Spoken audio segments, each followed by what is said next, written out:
the greatest detective novel in history, Sherlock Holmes. The Adventure of the Engineer's Thumb.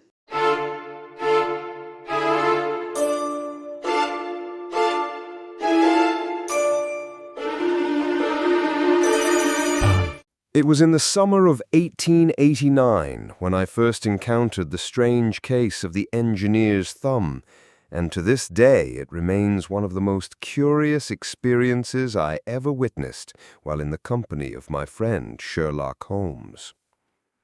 At the time, I was fully engaged in my medical practice. My days were taken up with patients coming and going, my evenings spent catching up on records or enjoying quiet moments at home with my wife. Holmes and I had been seeing less of each other, though I still visited Baker Street often. That morning, however, brought me face to face with a case so peculiar that I felt compelled to rush to him as quickly as possible. It was early, perhaps a little after 7, when I was woken by urgent knocking on my door. Standing before me was a young man, pale and weak, holding up his hand wrapped in a bloody cloth. His clothes were stained, his face drawn with pain. "My name is Victor Hatherley," he said in a trembling voice. "I'm an engineer. Hydraulic presses are my specialty. I need help. Not only medical, but also, I think the police should know of what happened last night." I guided him inside at once and unwrapped the cloth. To my horror, I saw that his thumb had been severed at the joint, as clean as if sliced by some sharp instrument. He bore the wound bravely, but his exhaustion was evident. As I treated him, bandaging the wound and giving him something to steady his nerves, he began to tell me a story that grew stranger with every word. I listened carefully, both as his doctor and as a man who had spent long enough in Holmes's company to recognize when something mysterious was afoot. "Dr. Watson," he said, "I was called late last night to a place near Reading by a German man named Colonel Lysander Stark. He said he had urgent need of my expertise in repairing a hydraulic press. The circumstances were unusual, the pay extravagant, and though I hesitated, curiosity and the promise of the fee convinced me. What happened afterwards nearly cost me my life." By the time he had finished the bare outline, I was already certain this was no ordinary case. I told him plainly, "You must speak to Sherlock Holmes." And so, leaving my practice in the care of a colleague, I accompanied Hatherley to Baker Street. I remember clearly the warm summer morning, the busy hum of London streets, and my patient walking beside me with his arm in a sling. All the while, I wondered what strange turn of events had led him to this state. When we reached 221B, Holmes greeted us with his usual calm, though I could see the gleam of interest in his eyes as soon as he noticed the engineer's bandaged hand. "Ha! You've brought me something unusual, Watson," he said. "Pray, sit down, Mr. Hatherley, and tell us everything from the beginning. Leave nothing out." And so, with Holmes listening intently, Victor Hatherley told his tale. Hatherley began by explaining that he was a bachelor of 26, living alone in lodgings near Paddington. His work as a hydraulic engineer was steady but not overly profitable, and so when Colonel Stark arrived at his door late in the evening with an unusual proposal, he found himself tempted. The man was thin, pale, with a heavy German accent and an uneasy manner. He asked, "You are Mr. Victor Hatherley, the engineer. I have a job for you. It concerns a machine, a press that has gone out of order. You must come at once. You will be well paid, 50 guineas for a single night's work." 50 guineas, I exclaimed when Hatherley told this part of the story, for it was indeed a large sum. Holmes, however, merely nodded thoughtfully. Hatherley admitted that at first he was suspicious. Why summon him so late, and why such a high fee for what sounded like simple repairs? But Stark assured him the matter was urgent and confidential. He said the machine was in Berkshire, near Reading, and that they must leave at once by train. Against his better judgment, Hatherley agreed. They set off together in a carriage to Paddington Station, and from there travelled by rail into the country. The journey was silent for the most part, Stark brooding and uncommunicative. At Reading, a trap waited for them, and they drove for miles through dark country lanes until they reached a house lonely, surrounded by trees.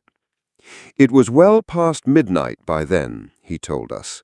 The house looked old and strange, the windows dark, no sign of servants.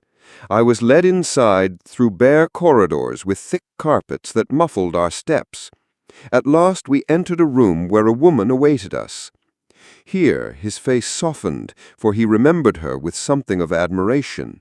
She was young, beautiful, with dark hair and sad eyes.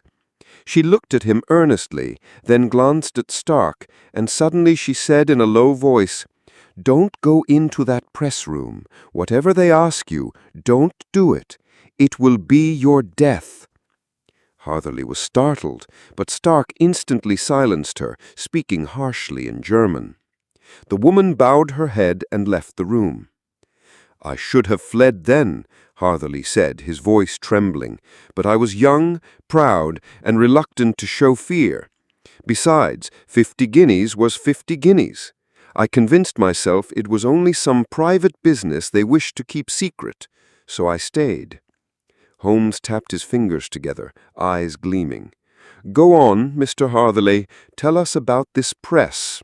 Stark led Hatherley into a large, bare room lit by a single lamp. In the middle stood a massive hydraulic press, the iron frame towering and the piston connected to a heavy lever. Hatherley examined it carefully and found that, indeed, one of the valves was faulty. "I set to work at once," he said. "It was not difficult, though I wondered why such a press was needed in a private house. Its construction was not suited for any ordinary use, I knew. I remarked on this, but Stark cut me short, saying it was used for pressing fuller's earth, a fine clay used in cleansing wool.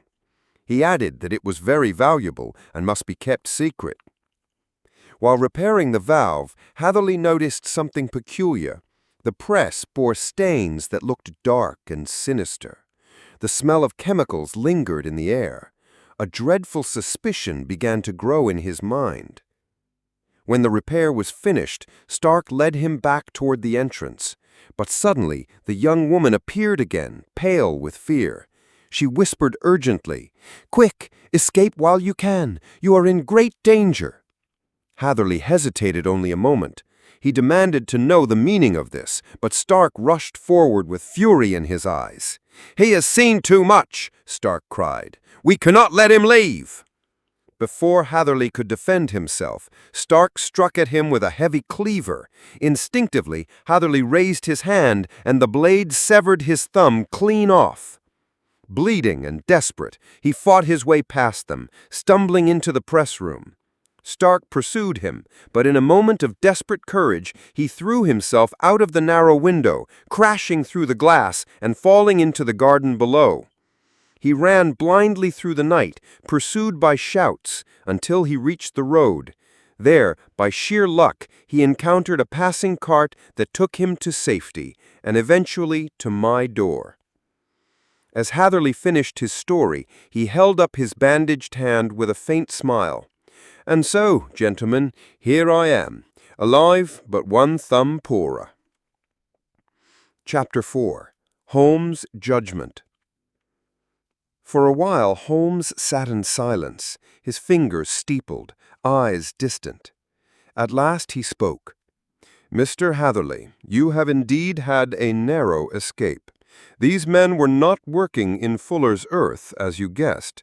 That press was being used for counterfeiting, pressing forged notes. Your presence there was a danger to them, and once you had seen the machine, they resolved to silence you." Hatherley shivered as he realized how close he had come to death. Holmes rose swiftly, his energy rising with the excitement of the case. "Come, Watson, there is not a moment to lose. The house near Reading may still contain evidence. If we are quick, we may catch them before they flee." Within an hour, we were on the train, Hatherley resting with his hand bandaged, while Holmes and I discussed the matter in low tones. Holmes's reasoning was clear. The secrecy, the lonely house, the hydraulic press, everything pointed to a counterfeiting gang.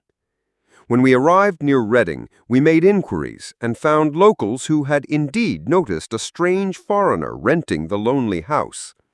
Guided by Hatherley, we made our way there, only to discover the building already in ruins. During the night, it had been set on fire, the flames reducing it to a blackened shell. Clearly, the criminals had fled, destroying their base to cover their tracks. Holmes stood among the ashes, gazing thoughtfully. "They have escaped us this time," he said. "But you, Mr. Hatherley, have at least preserved your life. That is more than they intended." Hatherley sighed, a mixture of relief and regret in his expression. "Or I suppose 50 guineas is not worth a thumb." Holmes smiled faintly. "You may think yourself fortunate, sir, for you still possess your life. Had it not been for that woman's warning and your own quickness, you would have been crushed in that infernal press before morning." And so the case ended. The gang vanished, the press destroyed, and poor Hatherley returned to London with a missing thumb as the price of his adventure.